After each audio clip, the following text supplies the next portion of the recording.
8월 4일 오늘 만나 성경 말씀은 이사야서 16장 1절에서 5절까지 말씀입니다. 모압 백성아, 예루살렘의 통치자에게 어린 양들을 조공으로 보내라. 셀라에서 광야를 거쳐 나의 딸 시온산으로 조공을 보내라. 있을 곳이 없어 날아다니는 새들처럼, 털린 둥지에서 흩어진 새끼 새들처럼 모압의 여인들이 아르논의 나루터에서 헤맨다. 그들이 유다 백성에게 애원한다. 우리가 어떻게 하여야 할지 말하여 주십시오. 우리를 위하여 중재하여 주십시오. 뜨거운 대낮에 시원한 그늘을 들이우는 나무처럼 우리가 그대의 그늘에서 쉴 수 있도록 보호하여 주십시오. 우리는 피난민입니다. 아무도 우리를 해치지 못할 곳에 우리를 숨겨주십시오. 우리가 이 땅에서 살도록 허락하여 주십시오. 우리를 죽이려고 하는 자들에게서 우리를 보호하여 주십시오. 폭력이 사라지고 파괴가 그치고 압제자들이 이 땅에서 자취를 감출 것이다. 다윗의 가문에서 왕이 나와 신실과 사랑으로 그 백성을 다스릴 것이다. 옳은 일이면 지체하지 않고 하고 정의가 이루어지는 것을 보여줄 것이다. 아멘. 오늘 만나로 만나주시는 하나님을 기대합니다. 사람은 위기의 순간이 되면 본능적으로 살 길을 찾습니다. 위기는 우리가 무엇을 의지하며 살아왔는지를 드러내곤 합니다. 이사야 15장과 16장은 모압의 멸망을 예언합니다. 당시 모압은 사해 동쪽의 비옥한 고원지대를 차지한 나라였습니다. 포도와 농산물이 풍성했고 천혜의 요새와 같은 나라였습니다. 그들은 오랫동안 풍요와 견고한 성읍을 자랑하며 스스로 안전하다고 여겼습니다.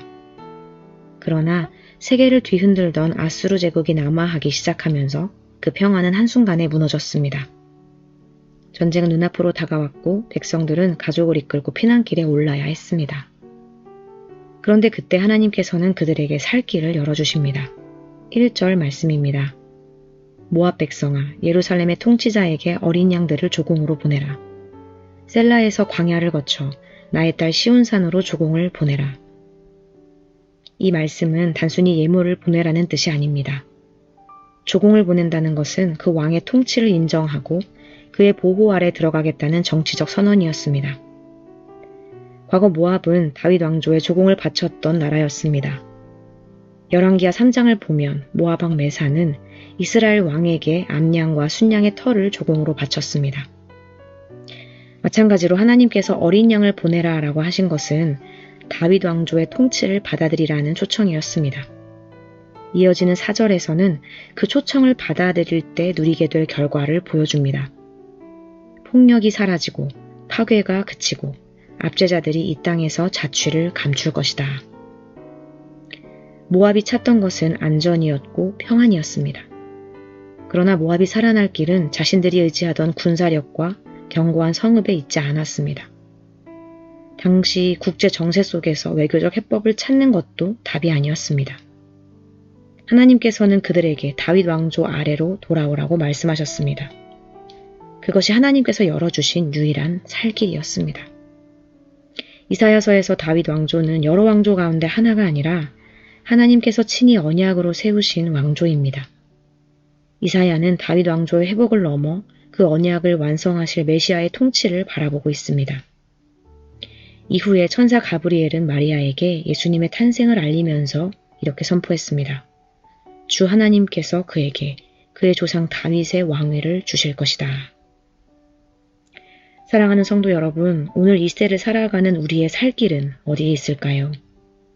모압은 견고한 성읍과 군사력, 풍요로운 삶을 의지했습니다. 그러나 그들이 붙들었던 모든 것은 위기 앞에 무너졌습니다. 성경은 분명하게 말합니다.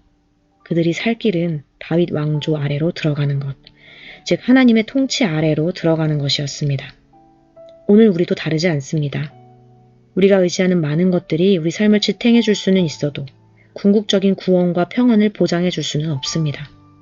우리의 살 길은 오직 하나, 다윗의 자손으로 오신 예수 그리스도의 통치를 따르는 길입니다.